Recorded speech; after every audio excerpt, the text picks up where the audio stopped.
When we get this monochrome to colour technique right, it does carry with it a great deal of charm and visual appeal. Now the reason I have said when we get this technique right is because I've seen it done badly so many times. If we're going to fade from a monochrome to a colour version of the same image, both of those images need to be well chosen. The colour one, for obvious reasons, it needs to have some pretty nice colour or strategic colour, and the monochrome needs to have that special something, that sparkle that we always look for in black and white or monochrome images. Now I can think of three ways to carry out a monochrome to colour transition. One is in the objects and animation screen using keyframes. Second one is where we create a second image but still use the keyframes to adjust the colour, because we have colour correction options, but in our case we could call them colour creative options too. The other way to do this is much the same as the previous option, but we use our image editor to create two different images, one monochrome and one colour. Now I think we only need one image to demonstrate this technique, so I've got the default transition setting of 2 seconds and the default slide duration of 7. So let's open up the objects and animation screen. First thing I'm going to do is to create a new keyframe and put it at the end here. So I'm going to use the keyboard shortcut to clone a keyframe, Alt Insert, and I'll drag this one down here and just put it there for the moment. Back to the first one, what I need to do is to convert this into a monochrome. Now we can do that using the colour correction tools here, but as I like to call them, they can be creative tools as well, and that's what we're going to do here. So let's add a filter. What do we want? Well, we need to remove all of the saturation, so let's select that. There's the saturation, double-headed arrow appears. I can click and drag to the left and we see that it removes all of the colour. But just removing colour from a colour image isn't always enough to create that special black and white sparkle, and I'm going to suggest it's not quite enough here. But the good thing with the colour correction tools is we can add one on top of another.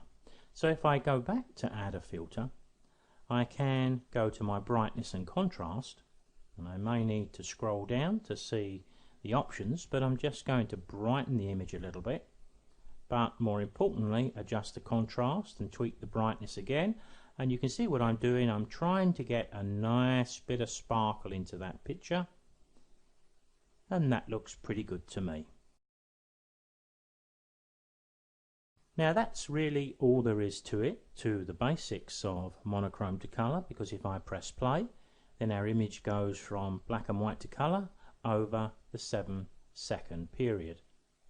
But if I want my image to be monochrome for half of that time, then all I need to do is to move the first keyframe to somewhere around 3.5 seconds. So now we've got the image remains black and white longer, but of course the fade to colour is considerably quicker. Now if we look at the fade on screen and off screen of this image here, it's not unlikely that we're going to want both of these keyframes within the limits of the fade. So the image reaches full intensity of colour before it's removed from the screen. So of course we've got to take into account things like our slide duration, and I'm just guessing here by adding another 3 seconds. We need to be guided by the sound file we're using, music or commentary or sound effects or a mixture of all. But if I go back in now, what I can do is say allow a 2-second fade on. I could allow maybe a couple of seconds for the image to remain in black and white, but I could, instead of taking this right to the end, take that to about 7, so just before it leaves the screen we get full intensity of the colour. Now let's go out of the Objects and Animation screen. We'll go back to the title and we'll just look at that in the mini player.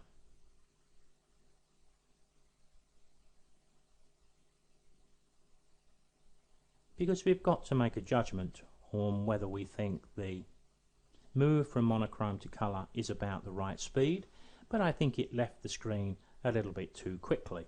If I did have another image to follow this, then there's a good chance I may want another couple of seconds. When we go back into the Objects and Animation screen, we've got an extra 2 seconds at the end here. So as long as we were happy with the fade to colour, then we should be fine. Let's start from the black and white. There's the fade to colour, but we hold that now just for a couple of seconds longer until we fade or change to the next image. Now let's take a look at a slightly different method, but I can use what we did here in our converting of this image to black and white. So let's go back to the Objects and Animation screen. I'll just set my keyframes back to the extreme ends for the moment. What I want to do here is to have the effects that I created in this keyframe to be the same right the way through. So I don't want to come back to colour, so all I've got to do is to turn the colour correction off for that keyframe. So now the image will remain monochrome for the length of the duration of that slide that I choose. Now coming back into the slide list, what we need now is another version of this image in colour, but of course we've already got that in the file list, so we can just drag it down into position.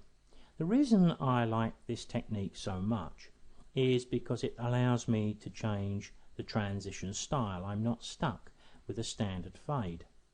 So for example, with this image selected, if I go to my slide options, one of the transitions that I think work particularly well with monochrome to colour is shapes. And what I'm going to suggest we do here, let me try to get this window just a little bigger so we can see it in its entirety without any scroll bars. I'm going to take the thickness of the smoothing line right off. So I'm going to make that very sharp, because now, as you can see with the little thumbnail, we can see exactly what this is doing. Now we do have the opportunity here to have the circle or any of the shapes going to the center or from the center, but I guess that's going to be more of a personal choice.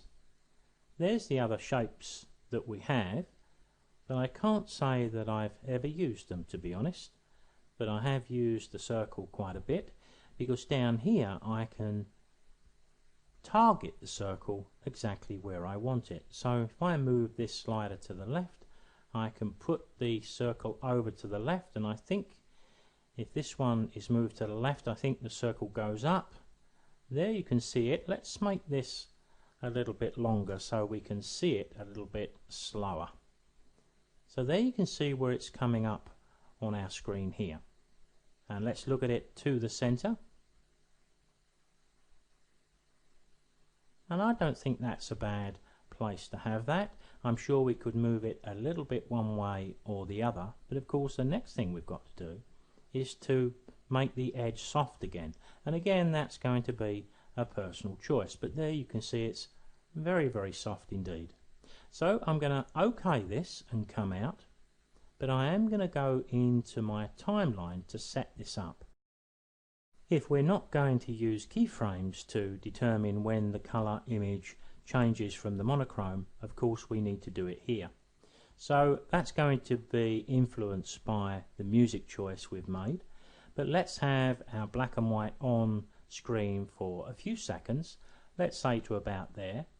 So I'm going to put my monochrome there. I'm going to make the transition much longer, and then I'll give it a couple of seconds on screen fully, and we'll see how that looks. Let's come out of the Objects and Animation screen, and I'm already out. Let's go back to the slide list, go back to the start, and press play, and we can take a look at how that's going to be seen full screen.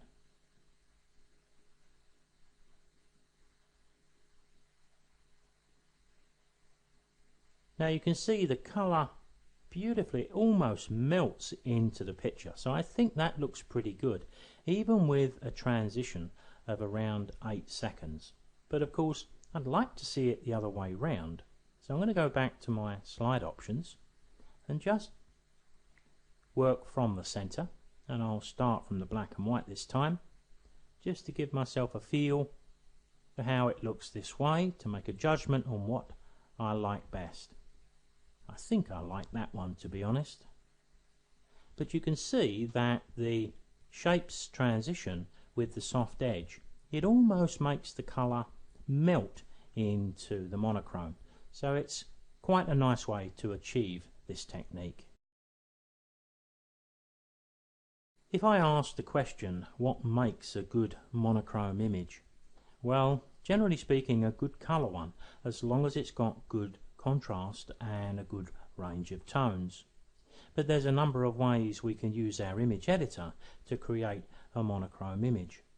We can use Lightroom, Photoshop Elements, or any version of Photoshop. One way is to simply create and complete our colour image. As you can see here, this one's been sized ready for our slideshow. Then I can go to my image menu, I can go to adjustments and black and white, and I've got a series of presets here. I can change individual colours, but there's a series of presets, so I can go down these and find one generally that gives me the sparkle I want. But sometimes I tick and untick the preview to give me an idea of what slider I may wish to tweak to adjust various aspects of the image. You can see that's affecting the sky, but not a great deal. The other way of coming at this, of course, and this has become my favourite of late, is if I'm working through images in Camera Raw, which I tend to do, and if I intend to use an image for a monochrome to colour, I'll actually work one through as a colour and then I'll do the other one again as a monochrome. That is for ultimate control of contrast and appeal. But when we get to Pictures to Exe, of course, putting them together is much the same that we've just demonstrated. Now it would be much nicer if you could see what I have here full screen on your own computer. So you do have the opportunity to copy a slide style that I've just made of all of these slides, copy that to your desktop, use your slide style button to import it, then go to File, New. Make sure you've got at least one blank, otherwise you can't get to the slide styles. Go to the slide styles, the category is Mono to Color, there's our demo. You can see we don't need any images because I'm providing them all within the slide style, and there they are. All you need to do now is hit the preview button.